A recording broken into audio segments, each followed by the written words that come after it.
எனக்கு கற்றுக் கொடுத்தது.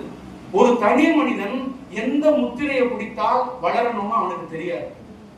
யாரோ எழுதி வைத்ததை படிச்சுட்டு அதை எடுக்கிறான். காடவ ஜெண்டர் ஒரு முத்திரையை பிடிக்கிறாருன்னு வச்சுக்கோங்க, அதை நான் முடிச்சா தியானத்துல வளர முடியுமா? அது காடவ ஜெண்டருக்கு தான் அது கரெக்டா இருக்கும். எனக்குள்ள முத்திரையை எப்படி கண்டுபிடிக்கிறது சொல்லுங்க? எனக்குள்ள ஆசனத்தை நான் எப்படி கண்டுபிடிக்கிறது? எப்படி கண்டுபிடிக்கிறது? அப்ப நீ சரணாகதி அடைந்தால் உனக்கு தியானம் தெரியாது. தியானம் தெரிந்த நான் காற்றாக வருவேன், உனக்கு உதவுவேன். ஒன்னு அறியாமே உன் உரலுக்குள்ள எந்த முத்திரையை பிடிக்க வைக்கணுமோ நான் பிடிக்க வைப்பேன்டா, நான் காட்டுவேன்.